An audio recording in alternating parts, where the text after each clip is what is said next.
Saintess summons skeletons. By Morn. Chapter 761, The Tales of Hole. Sofia silently followed Saria through the wide trees of the spirit forest. She had to be careful to keep her aura and mana senses in check, to prevent the creatures above from noticing them. At the same time, she was able to notice just how many of the smaller trees in the forest were fake. The hallowed purifier tree monsters were absolutely everywhere.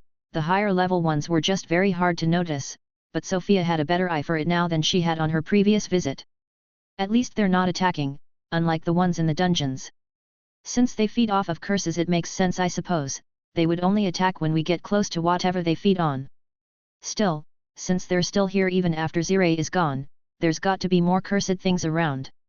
Sofia brought up her False Lord subclass quest. Class quest, find the missing skills. You picked an experimental subclass not meant for use, but managed to recover one of its 3 missing skills. 2 more remain. Hints. 1 of 4 skills was discovered in a labyrinth. 1 of 4 skills was discovered in the deepest trenches of the ocean. Paradise Toy Box was discovered on the warped moon. Learned. Singularity Edict was discovered in ruins of the lost epic beneath an unholy cathedral. Learned. Are we actually heading to the maze of Zar? I always guessed that it was probably under the spirit forest. Seekless said she was the one who discovered the ring, and knowing the ring itself was related to the Annihilator, it would make sense if it was actually found there. Probably alongside his skill. And considering the ring's true nature, if someone can survive the remains of a corrupted god to explore a place, it would surely be Idrazaketha's marked one. It all fits into place very well. What I'm scared of is that this would mean Father's skill is the one in the ocean. It better not actually be under the damn Leviathan. Even I am not crazy enough to get anywhere near that thing outside of the toy box. Still. Ideally I would finish feeding the ring, get enough essence to progress to the next realm of the venerable physique, and get all 4 False Lord skills before I go for the 5th trial. All that while building the city and coaching the others for their tournament arc. Might be biting off more than I can chew this time. I'm glad I have a lot of people I can rely on. Saria stopped suddenly, looking back at Sofia. It felt like you were staring holes through my back, Saria said with a hushed voice. How do you even feel that? Sofia answered at a similar volume, wary not to make too much noise that could alert the monsters in the canopy. Call it the older sibling's intuition, Saria said, turning back. How much do you know about the spirits above here? Just that there are some above level 400, and how to avoid getting their attention. I was curious, so I asked around. Even Zafir didn't know much, but I got a possible answer from the weirdest place. Zote. Aha, Saria giggled quietly. No, humans. An old couple from the Birzut kingdom. Birzut. Sofia repeated the unknown name. The former name of the region west of the forest, including Yer Swamp, before the Empire dismantled it. They've lived here their whole life and came to check out the commotion you were making with the city. Basically, they only live a few kilometers west from the swamp. Oh. I think I know where they are from, yes. I did see that village to the west. Hopefully the city isn't going to bother them too much. I don't know about the other villagers, but these two seem to consider moving in, actually, after they saw the new city center basically pop out of nowhere in a few days. It's nowhere near done. But interesting. I'll go greet them if I have time. What did you learn about the spirits then? Well, Saria said, stopping for a bit to tell her story, it's an old legend apparently, that there's some kind of wish-granting divine beast living somewhere in the forest. And the beast is supposed to be so pure and strong, that its energy is what attracts all the evil spirits of the land. But because they fear the beast as much as they are attracted by its power, they hide within the leaves where the beast cannot see them. A few years back I might have laughed it off, but at this point, there's a good chance that it's real. At least right now there is a beast they should be wary of in the forest. There sure is. A cute beast full of love. We're almost there, Saria warned sometime later. Already? Didn't expect things to go so smoothly, we didn't have to hide once. Saria shrugged, maybe a lovely senior cleared the path for us. A few minutes later, the trio was at the base of a particularly huge black primus tree, its trunk large enough to fit a small castle inside. That's the one, Sofia confirmed without a doubt, the hole should be right there behind these bushes. After you. Stay close, the ring doesn't have that large of a range, it won't protect you if you get far. Will do. The sisters both jumped into the dark hole under the gigantic tree. The hole was not particularly large, barely enough for the two to fall side to side, but it was quite deep. The fall lasted for about 40 seconds, until they landed at the bottom of the dark hole, on a circular stone platform in front of a large stone gate. The glowing trails of Sofia's demon form were the only source of light, illuminating the ominous gate in a warm yellow glow. It looked to be a singular block of strange greenish stone with various carvings on it, and no apparent way to get it open. Saria let the Abereth down. Should be fine to leave it here, right? Yes, I doubt the things in the canopy will sense us so deep anyway. We must be at least 2 kilometers down. Good, my shoulder was starting to feel sore, Saria said, stretching. Any guess of what's in there aside from the obvious? If my guesses are correct. The maze of Zar, and maybe creatures from the deep. Hostile ones. The trial maze? I can see why you'd think that, I guess. Should be easy if so, we already know the layout. Assuming they copied it 1-to-1. I have my doubts. And getting touched by deeplings is generally bad news, so you have to assume that if they touch you, you die. I know, you told me all I need to know about them already. Speaking of which, did you ever find out what that big thing you saw under the academy was? Saria asked. Sofia shook her head, no. But I have learned a few things recently, since you also have the mark the first can tell you. I wanted to wait for Alith to be here too though. She's not left the workshop once after we failed that thing last time. Surely she must be about done now. She'll probably need my help again right away when we're done here. You better drag her here with you even if it fails this time. Aha, sure. Let's go in then. Should I break the door? Mana isn't piercing, so I don't think you'll be able to ghost us through. Better not, there must be a proper way to open it. If there really are deeplings inside, we don't want to set them free. Fair. I'll search around, you examine the door itself, Saria decided, and immediately got to work. Sofia placed her palm on the door. Let's see. Mana can't even penetrate the surface. The sides are the same. It's almost certain the nymphs won't be able to get through. The carvings are a bit strange. Crowded silhouettes around 3 small and 1 big circle. They're supposed to be humans, I think, but it's hard to tell, with how crowded the carving is. It's subtle, but they're heads. Saria, Sofia called out. Found something. Look, at the small people in the carving, doesn't it look to you like?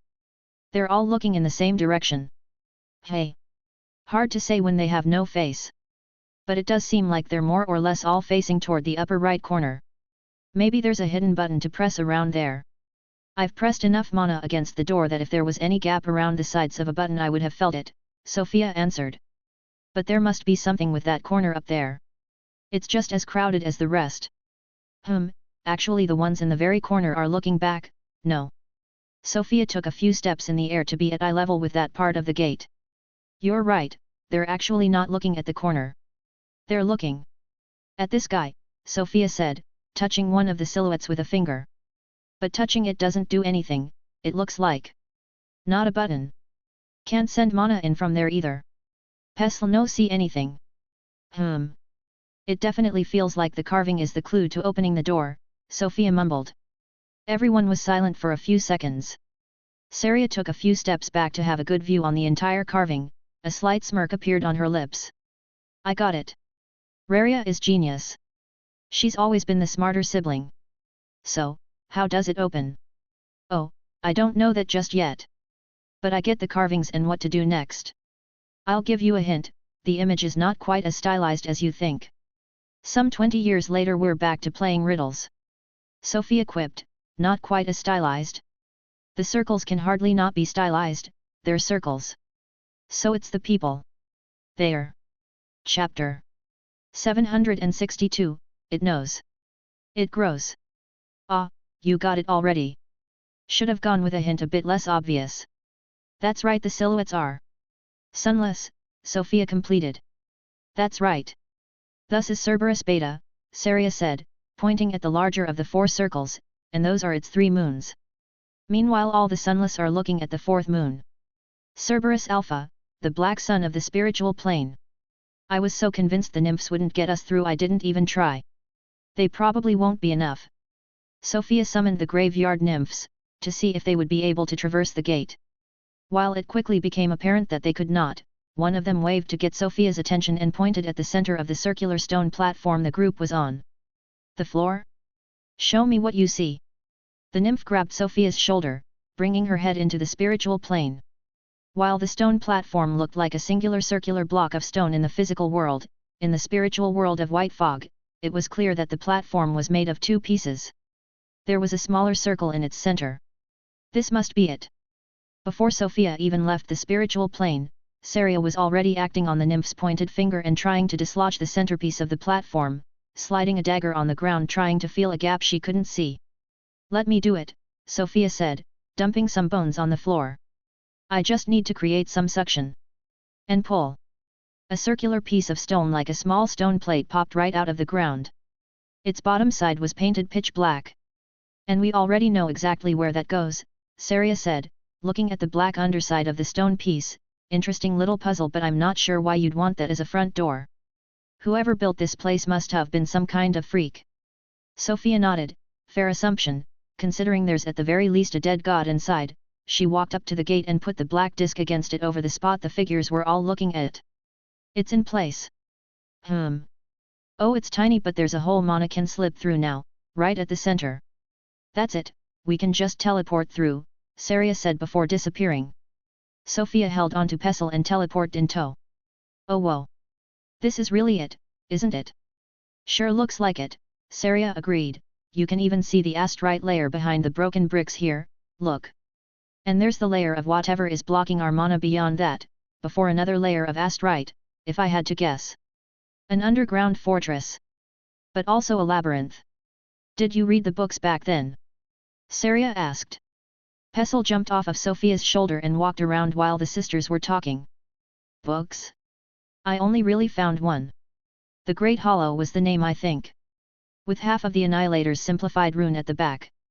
But there was hardly anything to read with how deteriorated the pages were. Wait. Is it fine to say that name now? Yes, not my first time, it's just the real name that is an issue. And even then, it might not be anymore, I'm just being careful, Sofia explained. Interesting. I've been avoiding saying the three others, still haven't really seen M aside from the freaky one. Well. That might just be about to change. Or not. If one of them is likely to show up randomly, it is Orator so. Anyway, what was that about books? Right, you didn't find the one under the barrack bed's mattress, then. Did not really spend much time in this section if my memories are right. You need to be more thorough in your exploration, sis. Not that it mattered at the time. It was a record of how the local lord had started seeing strange things at night, and slowly went a bit crazy. Then his dreams guided him to an underground maze leading to strange doors, and he relocated there with his elite knights and a whole supply chain of workers to try to force open the doors. It stopped at the arrival of a strange blue-skinned sculptor who claimed he could help to open them, Saria recounted. Written in ancient human, obviously. Right. The murals also mentioned him. The blue sculptor, Sofia pulled out her dagger. I never really made the connection, but... That sounds oddly familiar, doesn't it? I was thinking the same. That old perv you helped the headmaster get rid of might have been him. Could be a coincidence too. Did he have anything deep related in his house? Saria asked. Not that I can remember. Then again, something like that he would have probably kept in his storage ring. Guess we won't know. Quite the timeline this place has. Clearly from the Lost Epoch, then taken over by humans, which didn't end well, apparently. Then, explored again by the admins. I know a bit more about that, actually, but I'm not sure how much I can tell. Technically you're a marked one, so it should be sage, but I'm a bit afraid. Worst case if I disappear you can bring me back, no? Just go ahead and tell me. I've been feeling left out of the loop with all the deep stuff, honestly. Can't help you when I don't know anything. After Sofia succinctly shared her meeting with Seclus to Saria, they started to explore the maze. For some reason their mana senses could not reach too far even in the open corridors, and the layout of the place was apparently different from the one in the trial, so they took the time to advance carefully. Wait, Saria said in the middle of a corridor. It looks like telling me wasn't without consequence. Oh fuck. Don't even worry about it, I just got the looming essence too now. That's new. Could be a good or a bad thing. What if it's bad? What if we just made the incoming cataclysm worse by giving the thing more power?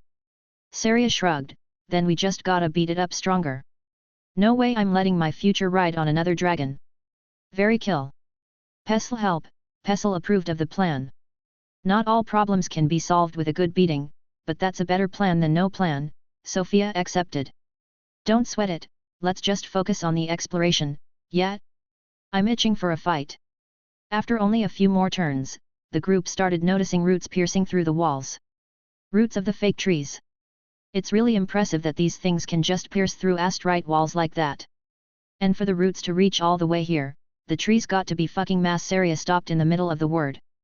Sofia shivered, we willingly approached that thing. Maybe. We should leave through Zangdar on our way out, just in case, Saria suggested. I agree. And if we happen to find a cursed item down here, we better not touch it. I don't want this thing going wild because we stole its food. And if that thing happens to be a dead god, then at least we'll have done some nice sightseeing, Sofia answered. That'd suck. The trio advanced through the ruins, the number of roots piercing through the ceiling and walls growing more numerous as they went, but no monsters of any kind showing up. They ended up finding the exact barracks they had mentioned before, and found themselves in a section that actually resembled the layout of the maze from the trial, even if it was not a one-to-one. Having a hunch there might be something going on in the spiritual plane, Sofia periodically checked with the nymphs, but found nothing suspicious. They kept walking, and found absolutely nothing interesting until they stumbled upon a long, larger corridor, lined with statues on both sides. With a large black stone door at the end, closed. Oh hey, doors made of the same stuff as your heavy rod, Saria immediately noticed from a distance. It sure looks like it is. And then we have sunless statues. Can you tell if they were made by the Exidian perv? I dabble in sculpture but there's no way I can tell that, even having seen his sculptures. Don't you have any of them in that messy ring of yours? Saria asked. Why would I have that? You're really gonna say that with all the random sculptures and molds I saw you dump in our living room the other day? Saria mocked. Well, I don't have any. Doesn't matter who made them anyway. They're clearly the way to open the door. Another puzzle door, Saria agreed, at least this one is pretty obvious. They didn't even bother to hide the mana flow that checks the position of the statues. Either we need to rotate them a certain way like a safe lock, or it's just a matter of reordering them. There's probably a hint on the door again, Sofia guessed. Seems likely. Chapter 763, The Sun. Some quick testing revealed that moving the statues around was likely to be the answer, but no matter how much the trio stared at the carvings on the door, they did not get it. Saria came to the conclusion that they were probably missing some relevant knowledge. That left them with two solutions, to either break the door, or brute force the locking mechanism. There are 14 statues, so that's only like 87 million possible configurations, Saria estimated. I can go through them pretty fast relocating the statues with my eye, but that would still take forever, Sofia said, storing the statues one by one and placing them back on the 14 pedestals in a different order. That's our best bet, though. My guess is the original statues had been destroyed, so the blue sculptor recreated or at least restored them, and that's what we have here. If said blue sculptor was that Exidian though, it's likely he was higher level than we are. If he still needed the statues to unlock this, I think our chances of breaking in are slim. There has to be a way. But, you know, putting the door aside for a second. Something has been bothering me. The chronology of the place. Saria guessed. Can't hide anything from you. The dead god we're after can't have been here for too long. If it was, the ancient humans could have never settled down here. Yet I realized that some time ago after I mentioned sightseeing, Saria confirmed, the god you're after must be relatively fresh, can't be from the lost epoch, at least. And definitely not the cursed thing that tree is feeding on. Maybe we should have brought Cin along. Nah, Saria said with a shrug, the chat probably wouldn't be of much help, you know how they are. So what do we do? There's a chance something that killed a god's still hiding in there. The idea didn't seem to stop you until now since you didn't even tell me about it, Sofia deadpanned. Gald, we're on the same page. Now then. Pestle solve. Pestle called out from a corner of the room. In a confusing flurry of words, Pestle explained that she could feel what she thought was parts of the locking mechanism behind the walls, because it was made of middenacid and reacted with her aura. She could feel a line of 7 thing, with a single one being wrongly aligned with the rest.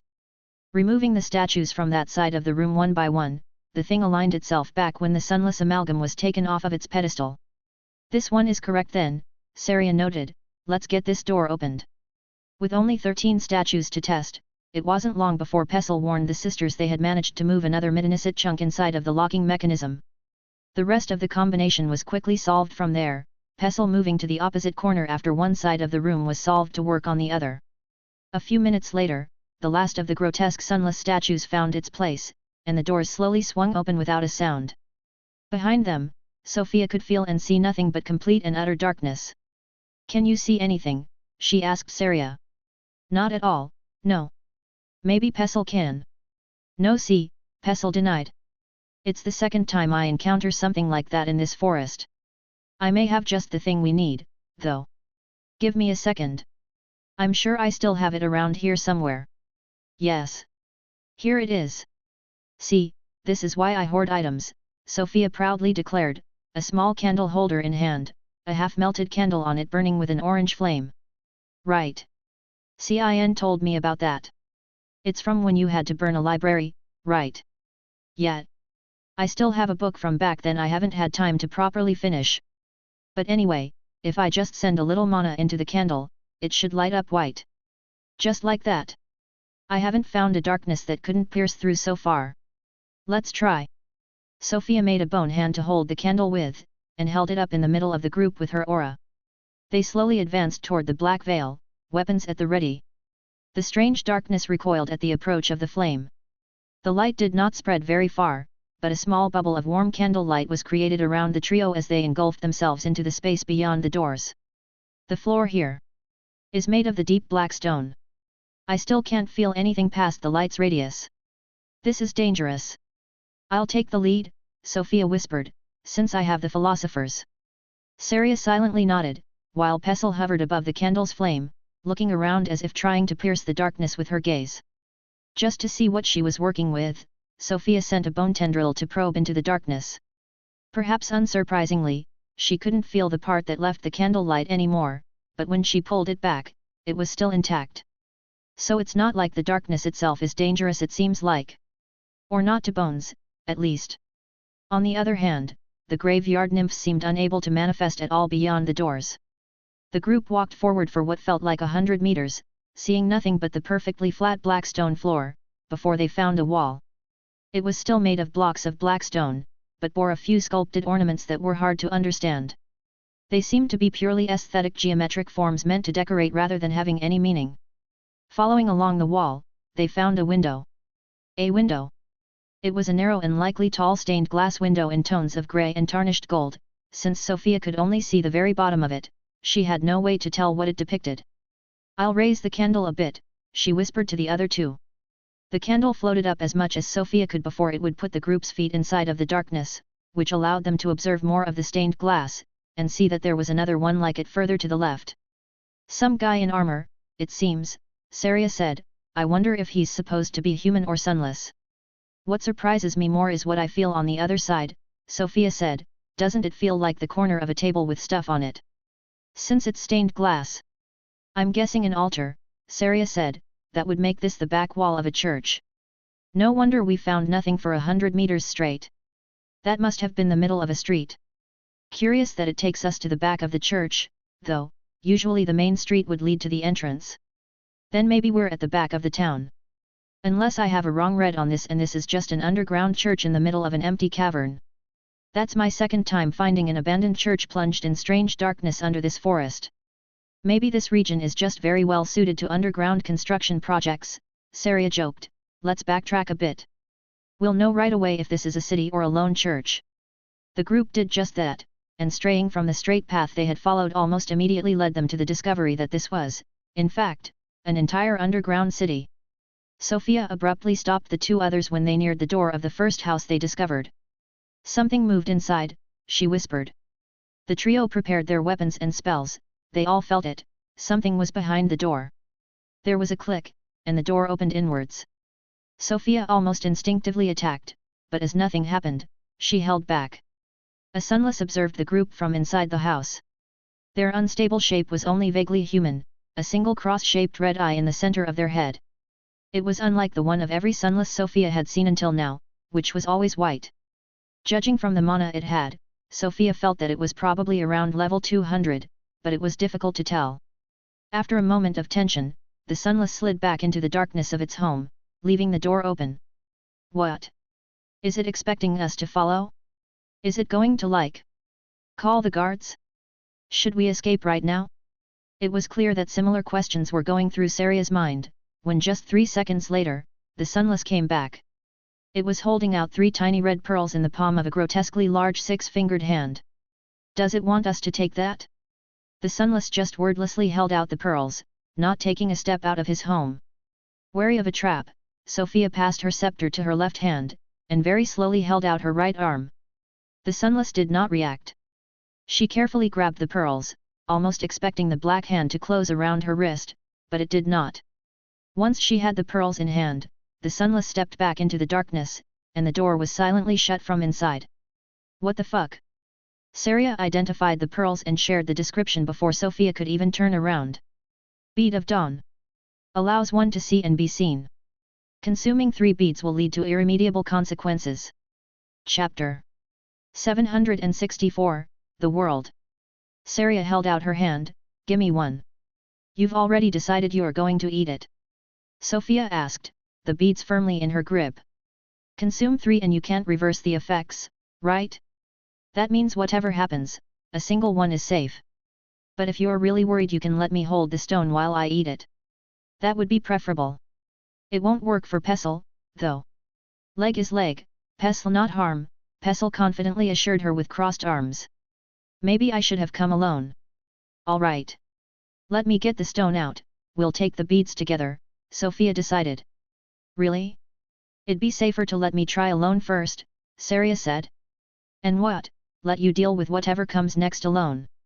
TSSK, you're too much like me for your own good, lil sis, the elders supposed to protect the younger siblings, you know. You've done enough of that for a lifetime when we were kids. Now we'll get through this together. And with Pestle, too. Sofia shared the beads, and the 3 consumed them together, Sofia and Saria both touching the Philosopher's Stone to prevent possible negative effects. As soon as it entered her mouth, Sofia felt the bead melt and a strange energy within starting to meld with her mana. Like a veil being ripped away from her eyes, her vision of the world suddenly changed. The darkness shrouding the underground city was no more, revealing its grand sights beyond simple comprehension. But before being able to focus on her surroundings, Sofia looked at Saria and Pestle. Both were pitch black from head to toe, black void darker than Iwaraz shade. Sofia looked down, she was the same. Even the Philosopher's Stone in her hand was like a rock-shaped hole in her vision. UEGH. Pestle retched loudly, nothing coming out since she lacked a stomach. Not leg. She complained, her hands on her tiny mana heart, must klepper poop. Disgut. Yerg. Didn't really taste like anything to me, Saria commented, certainly has some interesting effects, though. I'm glad this shouldn't be permanent, she said, looking at her hands. Sofia nodded, it had some weird energy inside, didn't quite feel like mana. Maybe that's what she found disgusting? Either way. We're sunless now. Since Pestle seemed to be doing just fine aside from the retching and complaints, Sofia could take some time to look around. They were still in the same place, near the house's door, with the backside of the nearby church now fully visible, but aside from that, it was hard to tell what really was going on. In the middle of a small plaza after the street behind them, they could see the door they had entered through. Now it was the other side that looked pitch black. But perhaps more interestingly, the door was simply there, not attached to anything except the floor. If one looked to its side, it was clear the street and city simply continued beyond it. Like the penthouse's door. And it was not only the city, but further out, a forest of dark trees could be seen, and further beyond even, a mountain of dark grey hues under a red sky. Are we in the deep? Saria asked after a quick scan of the horizon. I'm not sure, Sofia answered, it definitely has similarities. But it's not quite right. A toy box? Not that either. The skill isn't responding at all. And honestly, I've gotten pretty good at noticing plane changes. This. As weird as it sounds, it should still be the physical plane. I still feel my connection to Parath, too. But looking through his eyes, it's pitch black. Then it's more similar to the failed toy box from that moon. Saria asked. In a way, yes. But it's not the same either. Pestle can probably get what I mean. Pestle was finally done making dying sounds, and flew back up to Sofia's shoulder. It different, but same. But different, she confirmed in her infinite wisdom. Meanwhile, Sofia carefully monitored the surroundings with her 360 degrees demon vision while sliding the Philosopher's Stone back into her arm guard. The houses are all inhabited. Do these sunless think I cannot see them behind their black curtains? Now that the darkness is lifted, my mana senses are no longer restricted. Sofia let her mana spread far and wide, but she immediately retracted them when they encountered something that could push it back. Saria, Sofia whispered. I felt it too, Saria confirmed, someone powerful. A tall sunless with a manly silhouette appeared in front of the group without warning, 3 red crosses shining in the middle of his chest. It was hard to tell, but he seemed to be wearing long flowing robes, standing with his arms behind his back. The amount of mana held within the confines of his black form was enough for Sofia to pin him as someone near the level of an ascended even without identify. Sofia was the first to take initiative and decided to give the sunless a polite bow. Greetings, do you understand the common language, sir? The danger sense from her title suddenly flared. She had kept it the same after the trial, knowing that she now had too many eyes on her to ever fully relax. Despite the suddenness of it, the alert did not feel like something at a level that she could not deal with. Already anticipating the blow, Sofia's right hand instinctively rose to block the black tendril that had shot out from the tip of the sunless foot toward her face. The tendril stuck the dragon scale armguard with a bang, pushing Sofia's hand up, but that was the end of it. Saria and Pestle both advanced to counterattack, but the sunless immobilized them both with a glance. Sofia could feel the Philosopher's Stone working to negate the effect that kept the other 2 in place, but she feigned being affected by it as well. Not half bad, the sunless remarked condescendingly, his blank face seeming to gaze down at the group with an invisible sneer. The black tendril retracted itself into his body, and he turned around. Follow me, he ordered, freeing the group from his grasp. Sofia's aura immediately pinned Pestle back in place before she could even move. Pestle. Don't. She shared with her through thoughts before letting her go. Pestle grumbled after being freed but did not say anything, only staring daggers through the haughty sunless back. The group followed the sunless without a word, aware that they were not in a position to do anything rash. He simply led them through the city streets, past the church they had seen, and through several different large districts. The other sunless seemed to live a normal life in this city, going to and fro, but everywhere the strong sunless led the group through, the other sunless, no matter their shape or size, only silently bowed to him before rushing into the nearest house. Between them, they spoke a tongue that Sofia could not understand, their hushed whispers following the group as they advanced through the streets. In an uncomfortable silence, the sunless brought the group downhill to the border of the city, and to the entrance of a clean forest path. Standing between 2 strange statues that marked the beginning of the path, the robed sunless turned around, facing the group. The elder beast awaits. Now go, he declared, before simply vanishing away. Pestle looked around worriedly to make sure the sunless was no longer around, before letting out a loud sigh and jumping off of Sofia's shoulder. She stomped on the spot the sunless had been standing on moments before. Why so slow? If can teleport, why is you walk for hour? Dumb stupid Sunas Klepra. I didn't mind the sightseeing, Saria commented, though I can't lie, I would have enjoyed a more affable guide. I'm just glad that his hostility stopped at that. I don't think we could have escaped if he was really out to kill us. Yes, well, there's a reason we had to follow him without saying anything, hat. Do you think he did the same thing when the admins visited? Maybe. I didn't say anything, but he has been leading us closer to the source of divine corruption, I could feel that. The ring almost feels like it's shaking in hunger. Saria scratched her head, making a mess of her hair. Shit. We better hope the elder beast ain't the dead god. Cause I don't want that guy coming back at us with a vengeance. Sentiment shared. But what are the chances? This place should be older than the dead god, and elder beast doesn't really sound like something that just moved in. Fair point. We better follow Lil Pep before she gets too far. I don't think I've ever seen her so mad. Sofia nodded and the sisters started walking on the forest path, following Pestle. Sofia giggled watching Pestle stomping the ground as she walked with her tiny legs. Feeding her something bad and forcing her to sit in silence for an hour, you couldn't find a better way to piss her off if you tried. Chapter 765, The Pages. Who could have guessed that we'd end up in a forest again, Saria commented, observing the surroundings as the group advanced through the long winding path. Sofia shrugged, all things considered, that's not too strange considering the other places I've explored until now. I don't even know what it would take to really surprise me at this point. You always end up in the weirdest places somehow. I should really be following you around more. I'm not going to stop you if you do. There's plenty to do before the next trial. I need 2 more dead gods after this, and I'll have to travel for the essences.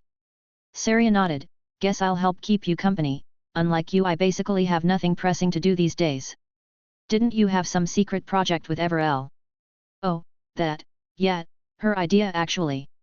Since our classes are perfect for the job, she was thinking of opening a dungeon in or near your city, with me to play the final boss. Even if I forget about the logistics of that. What's the actual idea? To get people to come rob and beat you up. Saria laughed. Something like that, yeah. We were thinking about it more like a business.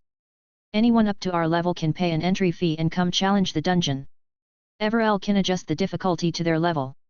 It's actual combat training without putting yourself in much real danger, and if you beat me at the end of the dungeon you get a prize. Nobody's gonna ever get a prize then. I wouldn't fight at full strength, I'll make it difficult but not impossible. As long as they perform well for their level, you know. A dungeon business is certainly an idea. Any comment, Pestle? The fairy who was still walking ahead turned back. Pestle approve, she said with a thumbs up. You just like the idea of having an opportunity to fight even in the city, hey. Sofia understand Pestle well. Pestle confirmed, looking proud of herself. The light-hearted discussion continued until the group found themselves at the entrance of some kind of shrine or temple in the forest. The doors were open, the walls and pillars made of old black wood seemed ready to crumble at the lightest touch, and the place generally looked completely abandoned. We're close, Sofia observed, the god is inside. Probably the elder beast too, Saria added, repeating the robed sunless words. A ghostly voice echoed from inside the shrine. Marked ones. Come. Closer. Saria and Sofia looked at each other for an instant, and Saria took the initiative, let's not make our host wait. Closer. The group cautiously entered, walking past a broken altar, and followed the source of the voice to a large courtyard behind the shrine temple.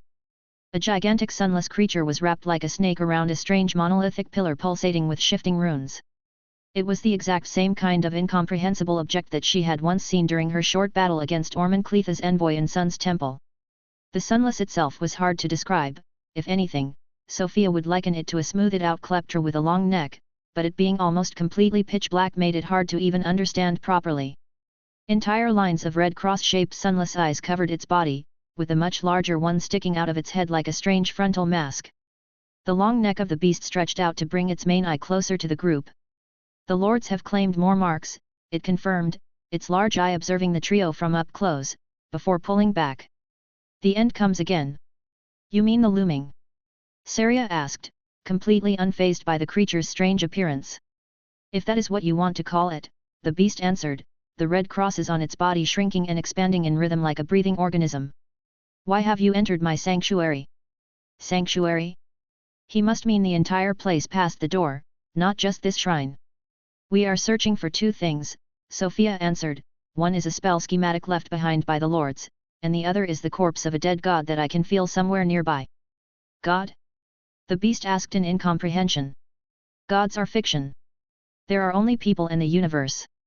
Saria raised an eyebrow, then what are the lords? The universe. The universe, the beast confirmed like it was the most obvious thing. And the looming? Sofia asked next.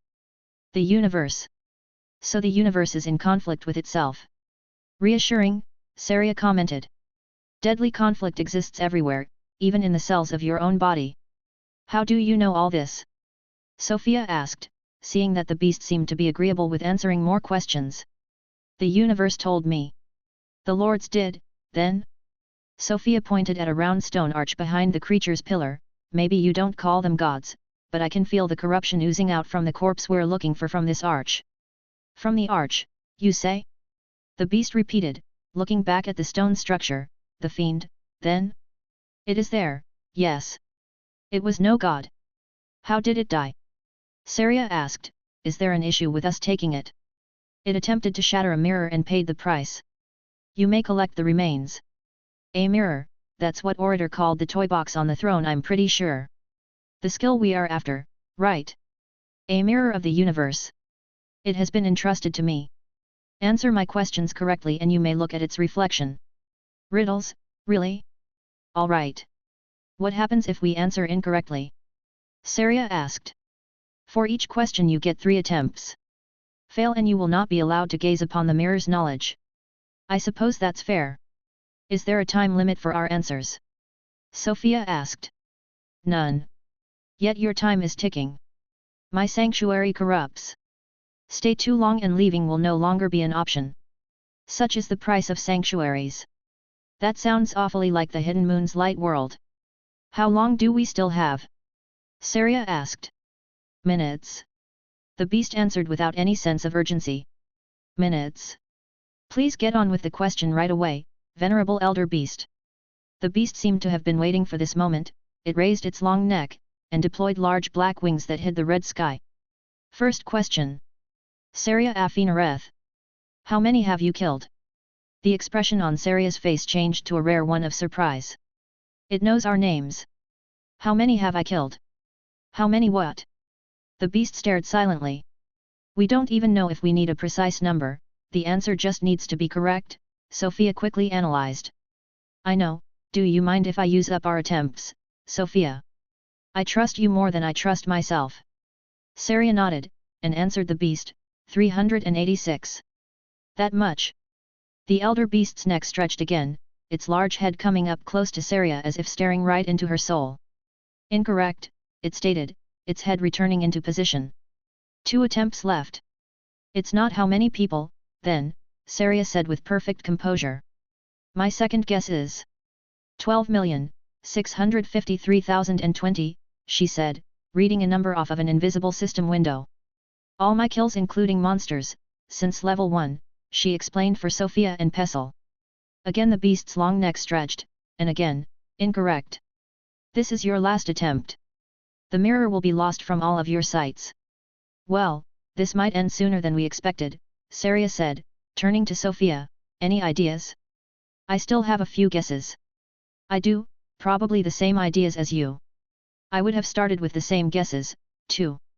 I don't think none is our best shot here, so it's some flavor of the opposite, or an even more specific number, Sofia answered. My thoughts exactly. If the answer is another precise number, we've already failed. There are too many possibilities. Either only monsters, only people I directly killed with my own hands, or even one of the numbers I gave just a bit off because I miscalculated. Now I am more inclined to think it's a philosophical question. But I don't think something like too many is a very satisfying answer. As she rambled on, Saria started to look a bit nervous, which was a very rare sight. Sofia placed a hand on her shoulder, we are on a time limit. Don't worry too much and just guess. You know I won't resent you even if you get it wrong, big sis. No, no. I do not get riddles wrong. I think I got it. Do you trust me? Always. Saria nodded, and looked up at the oddly majestic sunless beast once more.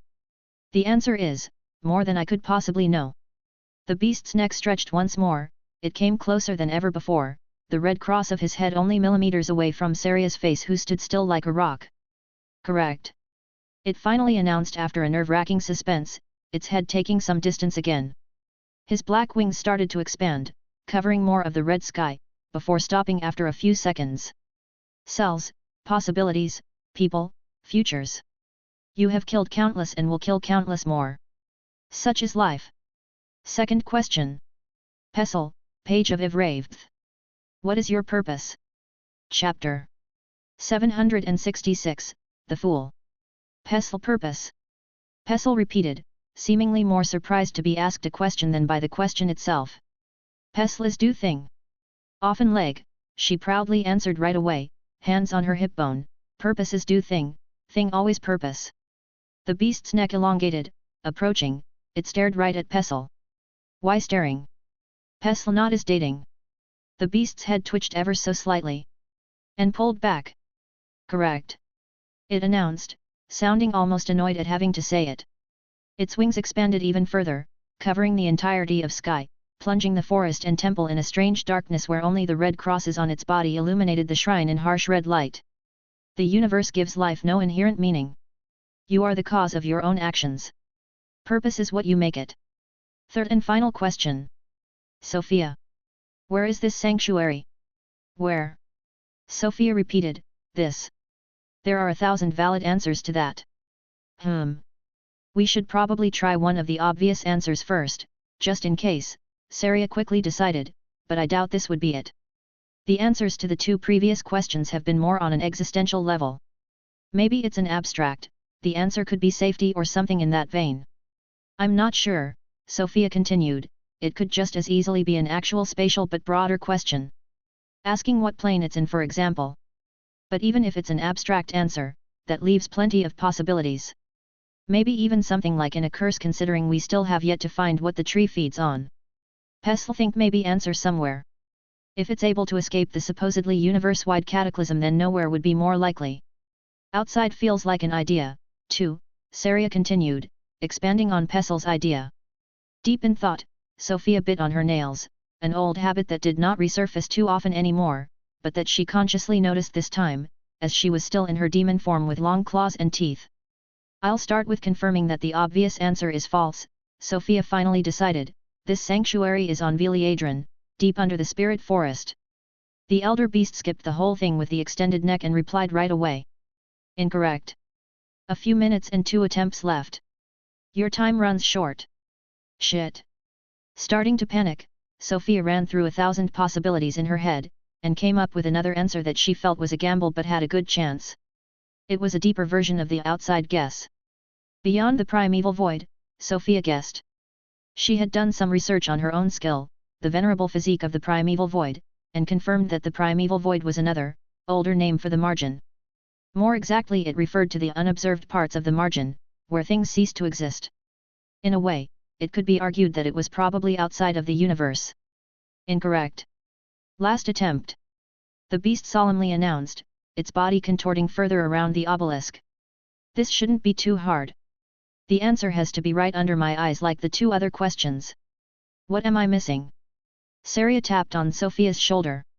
Little sister. I don't have the answer. But I noticed something. We were all too focused on the question, she told Sofia. Too focused on the question? Sofia. It called me Sofia. Just Sofia. Why? It even gave Pestle a title we didn't know she had. Yet it omits my name? This can't be random. But why? Is it asking the question to me not as Afinareth as marked one but as myself? How does that help? No, this isn't it. I am Sofia Afinareth. Calling me just Sofia at this point is like referring to my past self. Me before all of this. Does it mean I knew the answer before even the adoption? When I was just an orphan. It's not Sofia Seller. So not too early either. Where does this all lead? How could I possibly have known back then?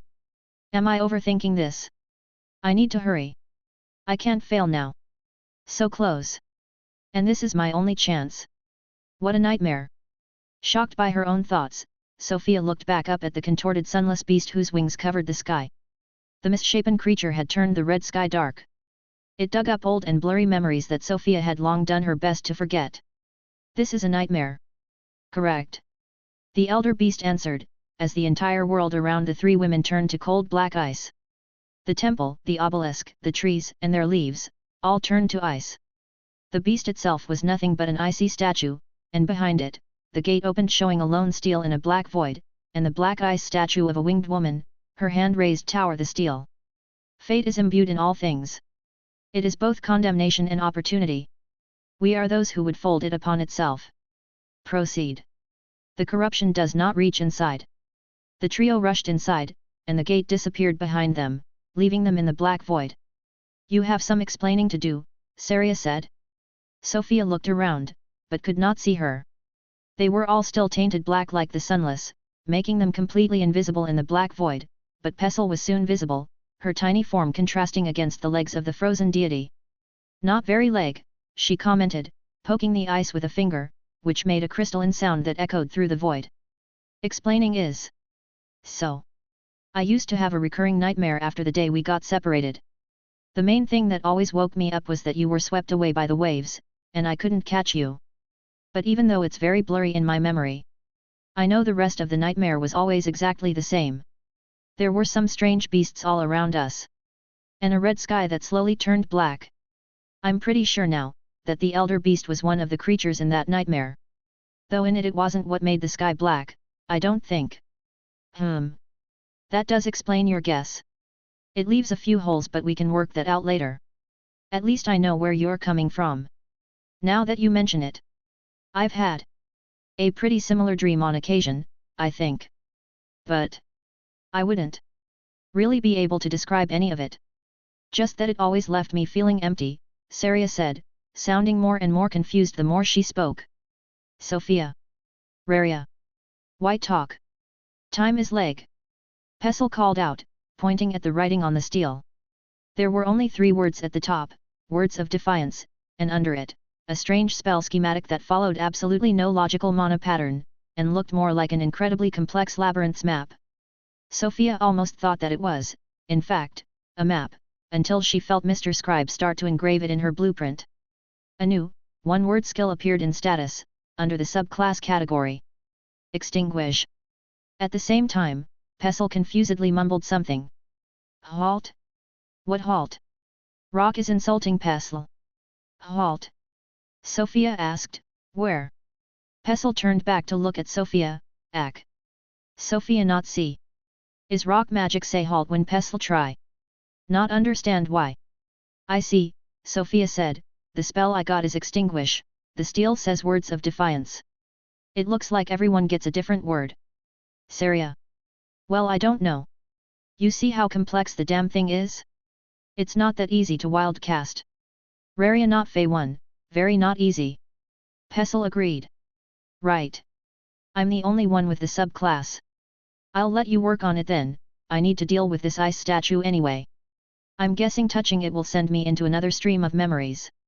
It should be extremely informative this time, considering they not only managed to come here but also tried to destroy the steel. I might need like an hour. So you can take your time, Saria said, sitting down in front of the steel. Let's check the actual skill first. I'm pretty sure it's the Annihilators now. You have learned Extinguish. Class Quest Update. Class Quest, find the missing skills. You picked an experimental subclass not meant for use, 3 out of 4 skills could not be retrieved, but there are traces of their recorded locations. Update, you found 2 of 3 missing skills, 1 remain. Warning, this class's skills cannot be learned. Hints. Word of Defiance was discovered in the Nightmare of the Sunless Beast. Learned, essence missing. 1 of 4 skills was discovered in the deepest trenches of the ocean. Paradise Toy Box was discovered on the Warped Moon. Learned, essence missing. Singularity Edict was discovered in ruins of the lost epic beneath an unholy cathedral. Learned. Subclass Quest Progress, 3/4. Spell schematic has been learned but cannot be recorded. Extinguish, for you have chosen to shine. Extinguish all light but your own. Warning, essence of Edrazaketh required for safe use. Using this skill without the required essence will instead cost mana. In such cases, your own light will gradually disappear as well. Sofia. Sofia. Pestle called out, jumping in place, Pestle Saintess. Look. A small system window appeared next to the one Sofia was already reading.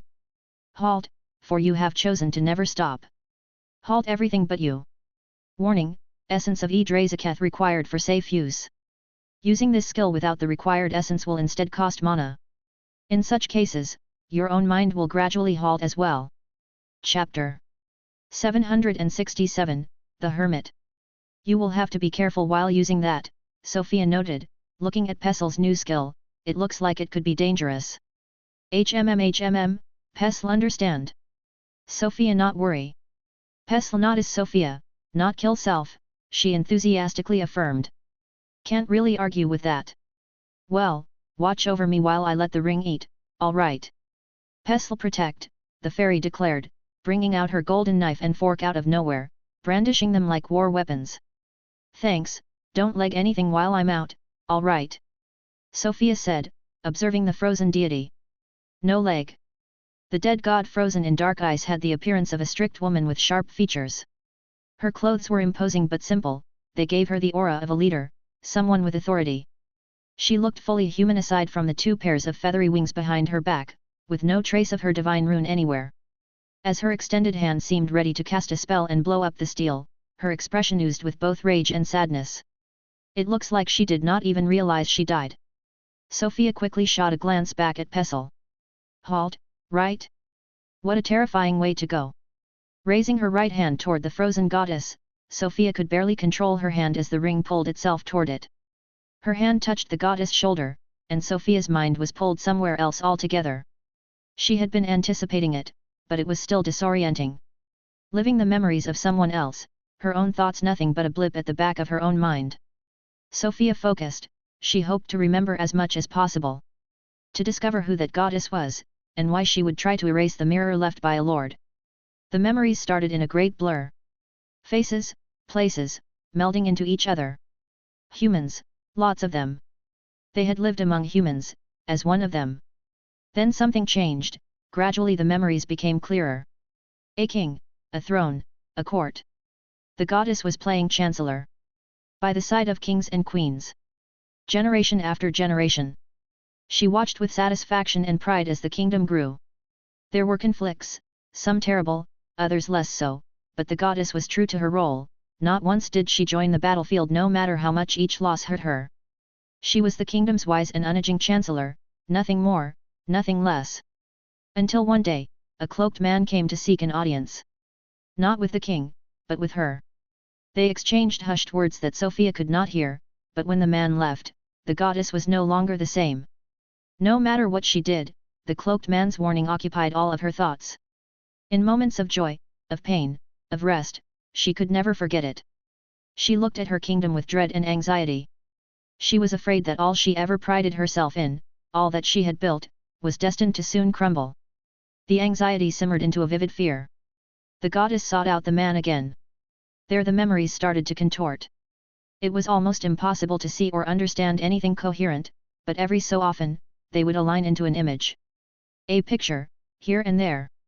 An assembly of cloaked people in a world full of eyes. Discussions with new people. New allies. Discussions that neither side seemed to enjoy. Then, as fewer and fewer images managed to form, they started to follow a pattern. More and more, the new images were the same, all just the same goddess, staring at the sky. As if waiting for it to fall on her head. After that, everything became black. Sofia felt her thoughts coming back to her, slowly. Yet she was still in the black void of memories. Is it not over? Just as they came, her own thoughts faded away again. The memories were frenetic after that. A shower, a deluge of images and feelings. Agony, despair, resentment. The feelings were clear but the sights impossible to decipher, for they passed by too fast. Time flew by in an instant, then it all suddenly stopped. The memories stabilized into one place, in one moment. A strange room with metallic walls, 100 or so cloaked people sitting around a table in a deathly silence. One of the figures spoke out. Leaving them as is will only make things worse. We need to destroy them. Especially that one. This is a suicide mission, another one answered, the elder beast will stand in our way. It cannot be convinced. And we cannot spare any of our fighters, not anymore. Then one of the tacticians will have to go, the previous cloaked figure continued, his tone somber. If no one else will, I will go myself. Leader. You can't, how will we? Another cloaked figure protested. The goddess stood up. I will do it. Are you certain, Pride? The leader asked, there is no coming back. We have all sworn our life to the cause, Pride answered without a shred of doubt, leave this mission to me. May my successor be gifted with a world free of this misery. The leader stood up too, and bowed to the goddess from the other side of the table. We have witnessed your resolve. Death to thee.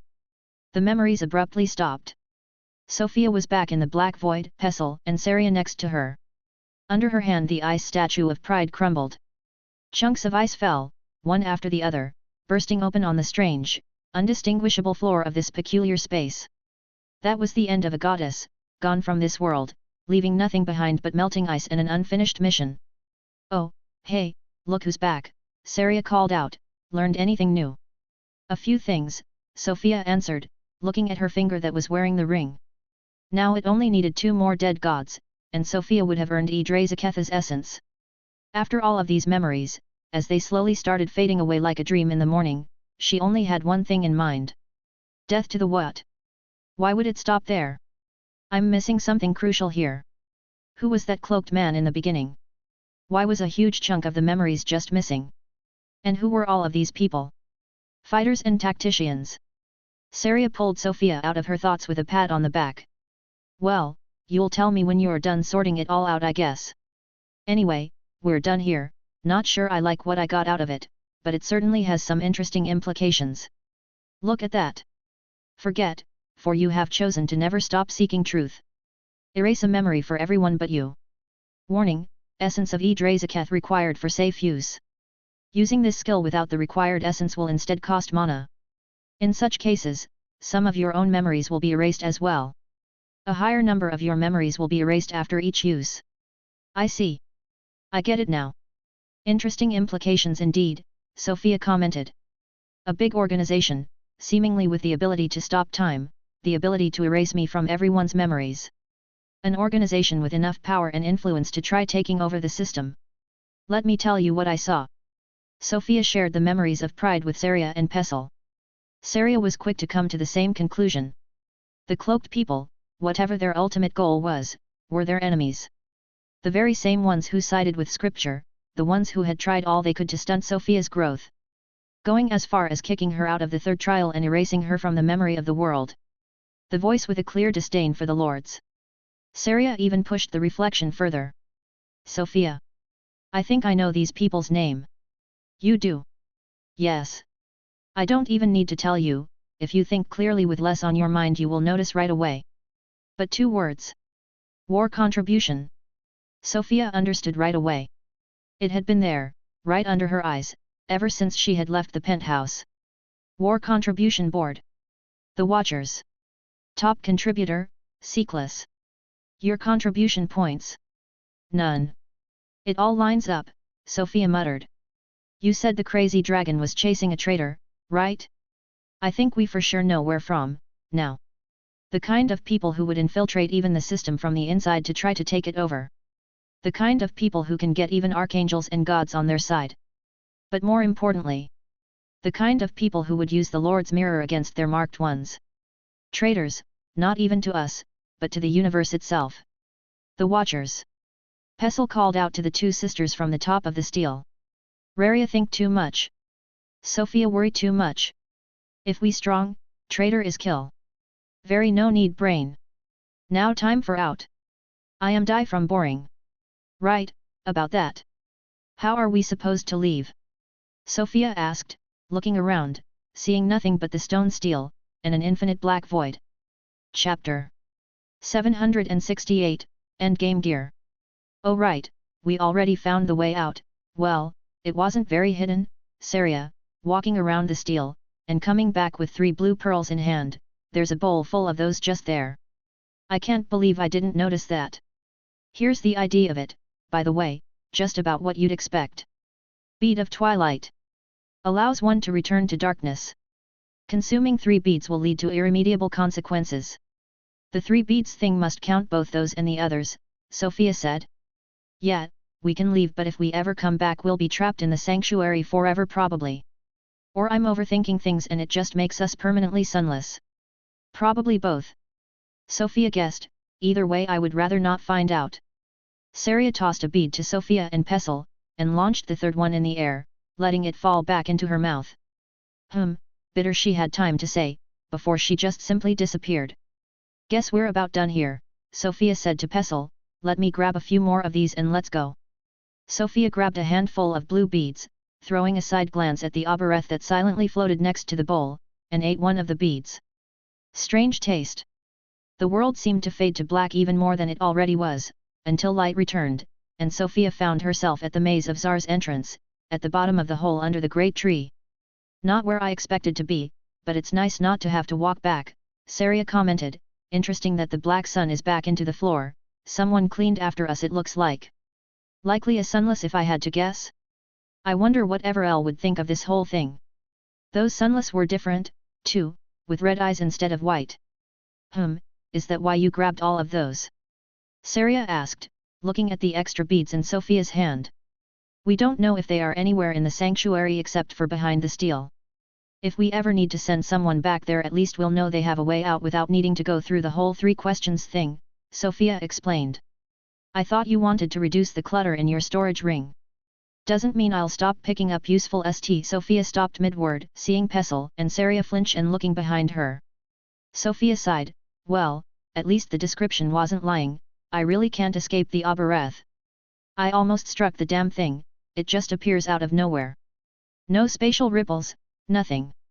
Doesn't matter if you do, it's pretty fucking sturdy, couldn't even scratch it with my dagger when it can even carve out ast right now. Wait, it can.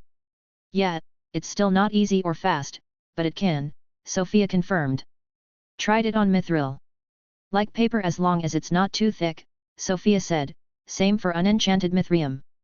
Well yeah, that's not the point, though, how about your arm guard? It's about where it was for ast right before, I can scrape out some dust if I really try.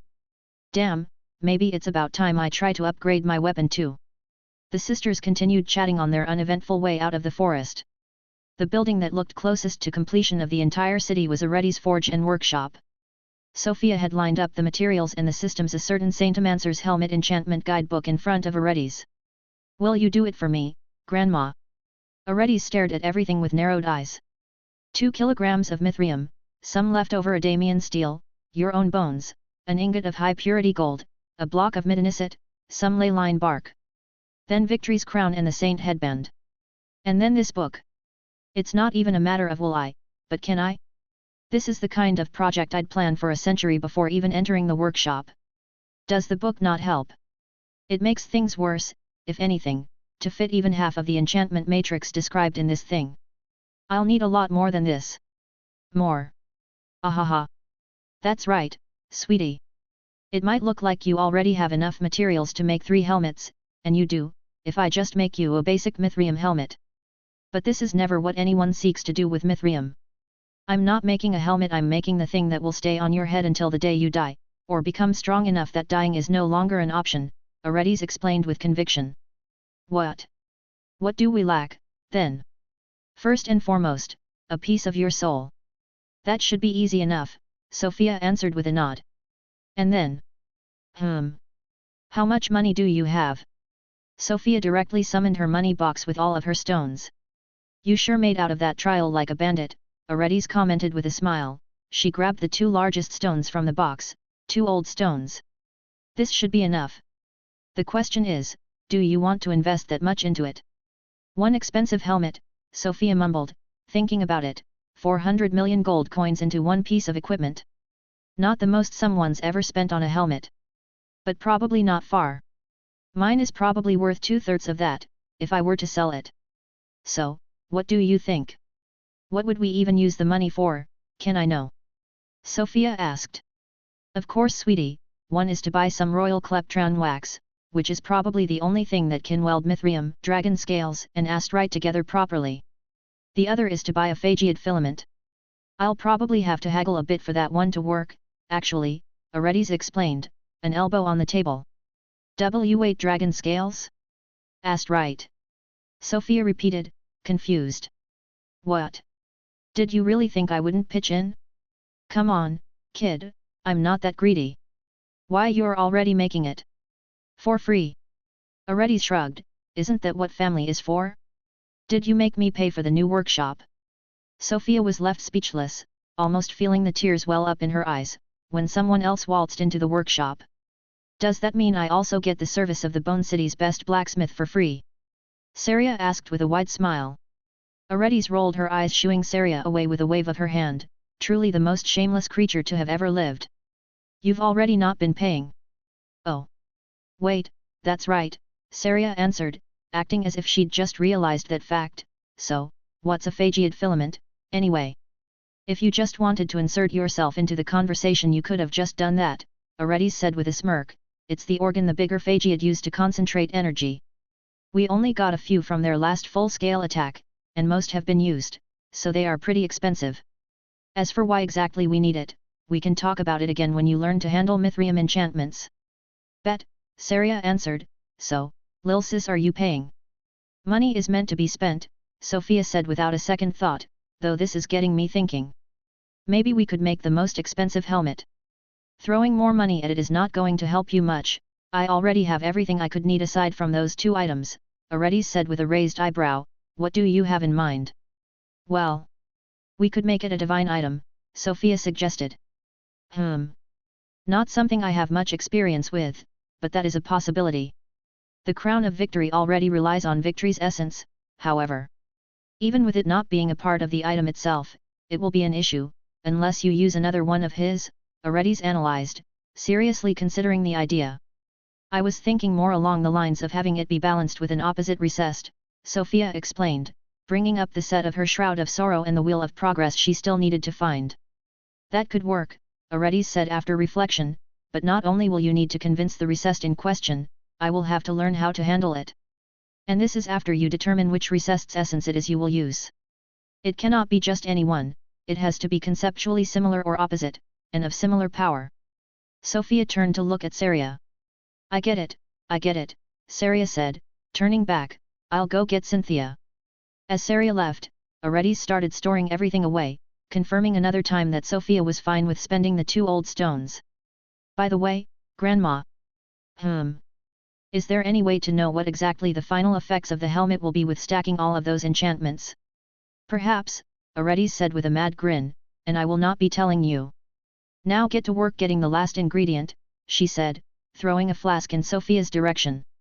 It was an item of a design similar to one she had held in the past, the blood storage vial from Cardinal. Fill that up. We're going to need a lot of Odolite blood. Chapter 769, A Regular Day in Seer Extra. A month later. Sofia and Alith stand at the bottom of a large silo, in front of them multiple headless skeletons fall on top of a huge pile of bones every second. This is really ridiculous, Alith commented, watching the constant rain of bones. Eve called this design an XP tower. That's a thing they did in-game, apparently. Not that far from the trash slime experience room, just a more optimized design.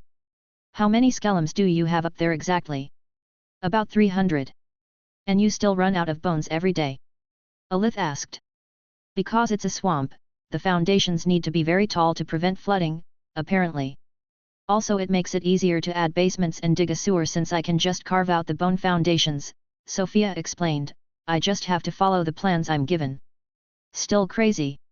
You've even automated harvesting your wings. I remember when I used to help you with that. Feels like yesterday. So, I've shown you most of what we've done now, are you going to show me what you've been working on, or do I need to wait another 2 months? Hey now, it's not my fault if the scroll Shaili gave me was incomplete. You've no idea how hard I worked on that damn thing. But look at this beauty. Alith said, an octahedron-shaped white crystal appearing in between her index and thumb. I told you I can't identify anything, right? Is that some kind of diamond? It's a catalyst, actually.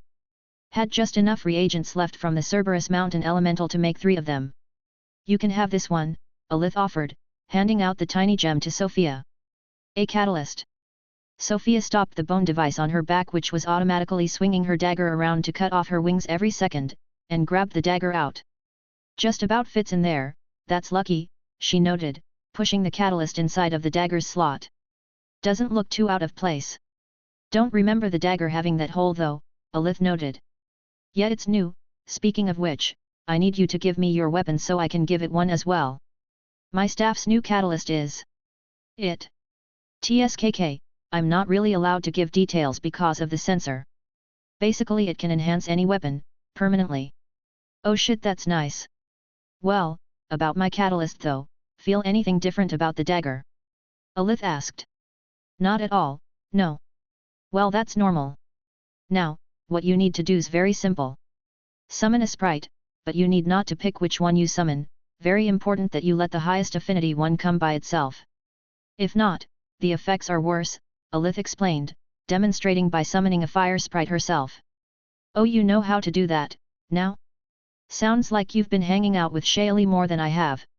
Well, yeah, we worked on this together while you were out advertising your city project instead of taking your trial, Alteeth answered with a light smirk. So, you summonin' or what? We both know it's gonna be one of those exploding lightning sprites anyway. Shaili's was an ice on, if you're curious. Why didn't she come with you? Sofia asked, a bit bummed at not seeing Shaili after so long. Hee, she was way too impatient, she stormed right off to the ranking tower. Too bad we can't watch because I bet it's going to be spectacular. I'd be you, I'd leave my ranking window open, you never know. I'll leave it open. But I don't know if she can do it. The last floor is some serious stuff. Gotta trust in your student a bit more.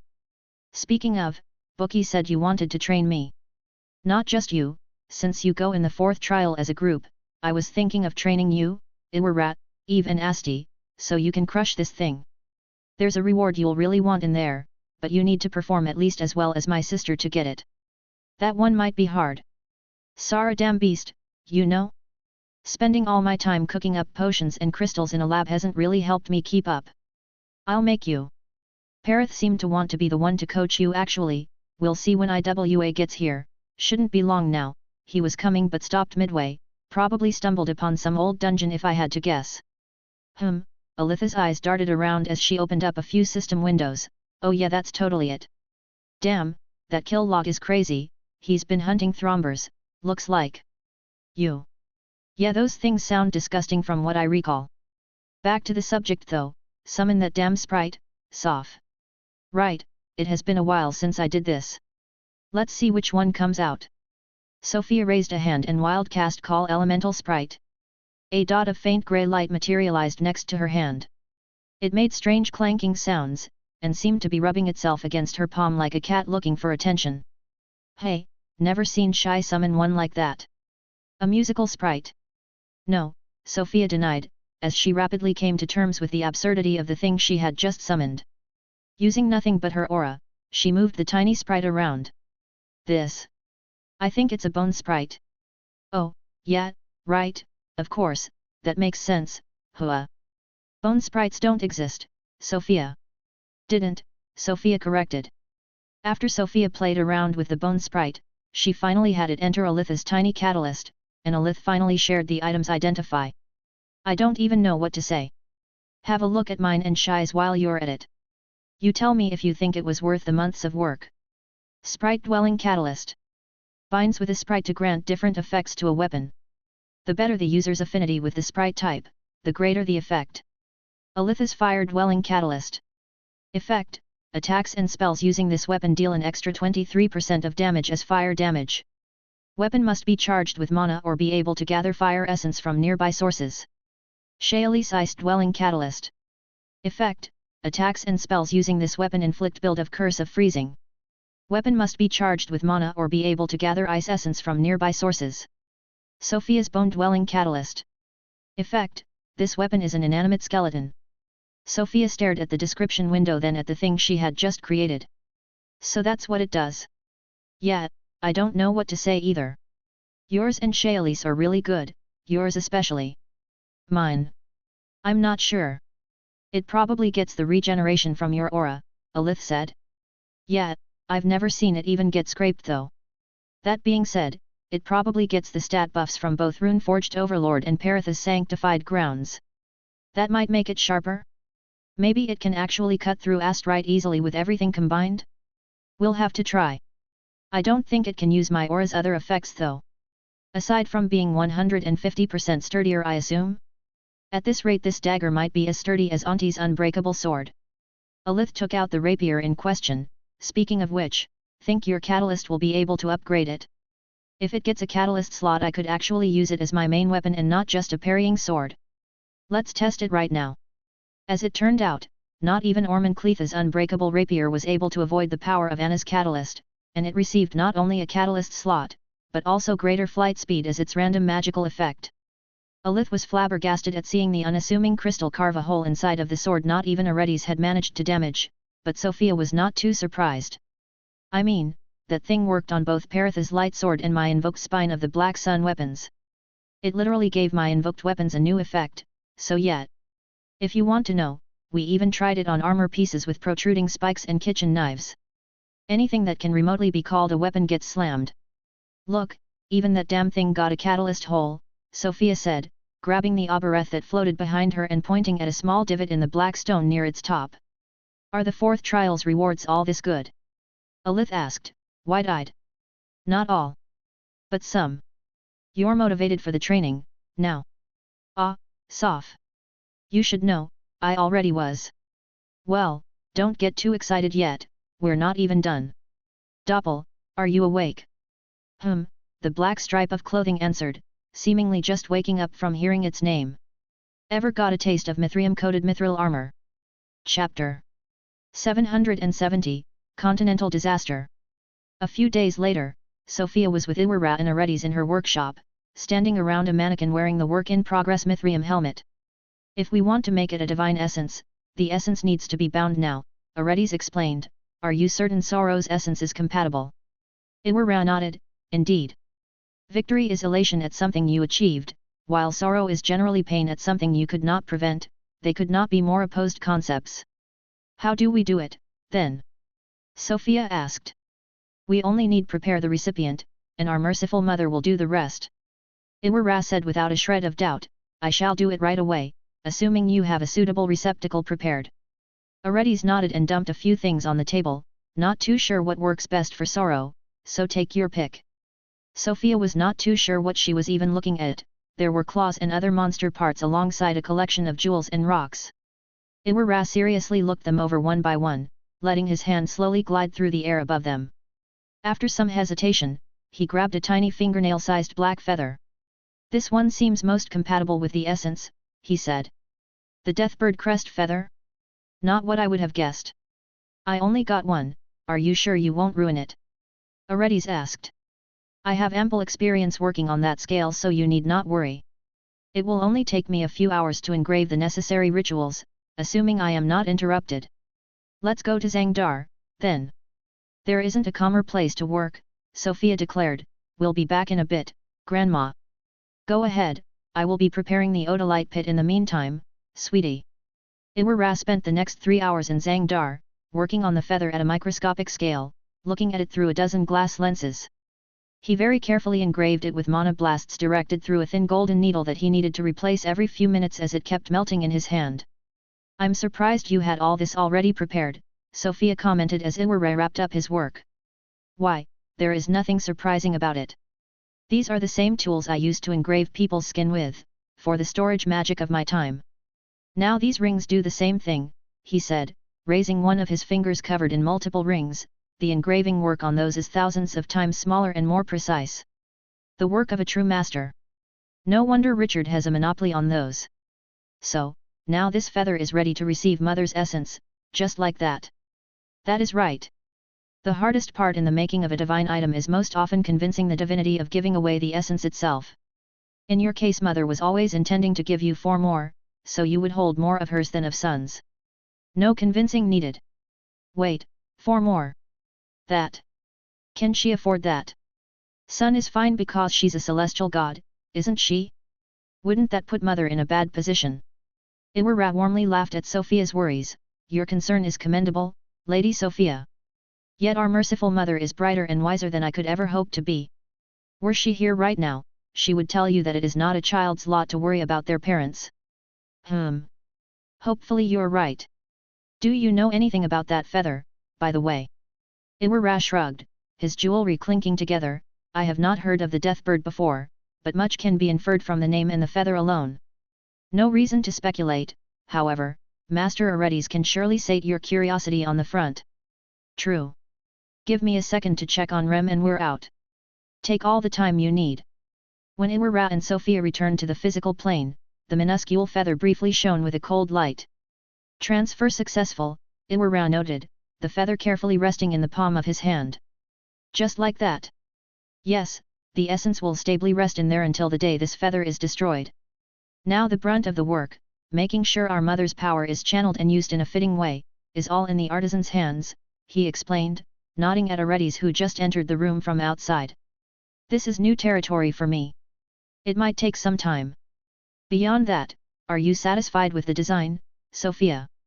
Aredes asked, the feather flying up to her extended finger drawn in by a thread of mana. It looks great, Sofia said, the only thing I don't like is the mithril itself, green and pink is just ugly, but what can you do? Oh, don't worry about this, Aredes casually said, it can easily be covered up. A lot of us like the mithrium's raw aspect despite the garish colors, but that's not the case for everyone. Not to mention, the odolite treatment should alter the colors anyway. Right, you still haven't told me what it does. Ah, if you want to know so badly, let's treat your staff right now and you'll see. I need to embed the feather first, so you two can wait for me outside. Sofia and Iwara left the room, returning to the workshop's courtyard, where the hole Aredes had asked Sofia to make before was now plugged by a strange cylindrical contraption made entirely of orichalcum, completed with attached blue glass tubes and flasks. Sofia stared at the machine, unable to understand how it was supposed to work. Do you understand this? She asked Iwara. Not in the slightest, my lady. You don't need to understand. Aredes said from inside, just take your staff out and remove all the things on it. Even the catalyst. Especially the catalyst. Oh, all right. Aredes was out a minute later, while Sofia had detached Ormocletha's bell, the catalyst, and the ring from her scepter. Perfect, now pull that lever, and put your staff inside. Actually, put it upside down. That's right, good. Now close the door. Sofia followed the instructions, and Aredes took over from there, starting to fill the glass flasks with different liquids. Finally, she emptied hundreds of liters of odolite blood directly into the main tank where the scepter was. There we go. Aredes said with a wide smile on her face, now, sweetie, put your hand right there, she guided, placing Sofia's hand on an orichalcum orb, and pump this baby full of mana. Don't hold back. The machine absorbed Sofia's mana million by million like a greedy black hole. The liquids in the flasks started to bubble and boil, a mix of putrid scents and colorful smokes hissing out of the machine, as its central tank started to glow with mana and heat. The entire contraption started to shake as the liquids disappeared, and just when Sofia was starting to worry that she might not have enough mana, it all stopped with a loud clank. The main tank opened by itself, releasing a hot cloud of steam and magical fumes. The scepter floated in there, still upside down, changed. Great success! Aredes proudly announced, immediately sharing the new identify result with Sofia. Tempered Lumion Royal Hand Scepter +1. A weapon that is eager to serve its ruler. Has the capabilities of a Mithrium club for skull-cracking purposes. Absorbs the backlash of forcefully cancelled channeling. Is continuously repaired by the user's magic. -60% channeling time. -60% mana cost per second of sustained magic. Inflicts Thunderbolt on hit. Can hold and use the passive effects of One Ring, applied to itself. Greater Beautify. Catalyst. Accessory. Ring. Whoa. An extra 10%. With the catalyst. That brings the total reductions to channeling and cost from 75 to 84%. This. Activating all 3 tiers of Runeforged Overlord is only 0.4% of my total mana per second now. That's just under 800,000 mana a second. And my regeneration without sunlight is already 850. I can afford to always leave it on. Ah. Well, after I repay my mana debt. Sofia grabbed her scepter from the machine and put all the accessories back on. It looked slightly different, while still golden white, it now shimmered in darker hues under the sunlight. What do you think? Worth the skill evolution, right? Aredes said with a wide grin, her arm on Sofia's shoulder. From my testing, it almost always improves magical effects by a good 20%, and makes the item sturdier in the process. Thank you so much, Grandma. Hey, hey. People are watching, Aredes said, lightly reciprocating Sofia's hug. Don't be too happy about it, now you'll have to keep supplying me more blood to keep the world's only odolite forge running. If there was ever any doubt this city was going to thrive, we can consider them null and void, Iwara commented. Even in my time I would have run from the other side of the world for such a powerful and universal upgrade. You just have to price it accordingly. That's right, but you can let me handle that. And now that this is done, time to finally upgrade my own weapon. Ha, it's been a while since I could perfect you, my baby, Aredes said, smiling uncontrollably as she slid her Mithrium halberd upside down into the tank. There was no stopping her as she refilled all the flasks at the speed of light and emptied what she had left of odolite blood into the main tank. The machine shone like the sun as Aredes filled it with her mana, blinding the entire city for an instant. The rune-covered halberd came out of the machine like the scepter, similar but different. It had taken on the same reflective hues, and the green and pink mithrium had turned into a more sober mix of different purplish tones with visible mana coursing through the grain. The halberd's blade seemed to rip space open as it moved. Sofia was dying to know what the weapon was really capable of, but it felt a bit too personal a thing to ask, even to Aredes. Not everyone was as open about their equipment as she was. Without saying a word, Aredes shared her weapon specs. Tempered Devourer of Planets +12. A weapon forged and tempered in the blood of all races. Ultimate Enhanced Cutting. Ultimate Enhanced Piercing. Ultimate Enhanced Shattering. Ultimate Enhanced Armor Break. Ultimate Enhanced Magic Pierce. Hits with this weapon affect all planes. Hits with this weapon are repeated onto the closest 16,147 enemy targets in range. Hits with this weapon grants the user plus 120% speed for 0.012 second. Stacks up to 10 times. Damaging hits with this weapon heal the user for 120% of the damage dealt. Damaging hits with this weapon steal 12% of surviving target's mana. Damaging hits with this weapon inflict, Curse of Rot, prevents 120% of healing. Embed Catalyst, Eye of the Elder Fairy, apply 10,000% of the user's damaging aura effects on hit. Sofia stared at the system window, her thoughts too numb to even curse.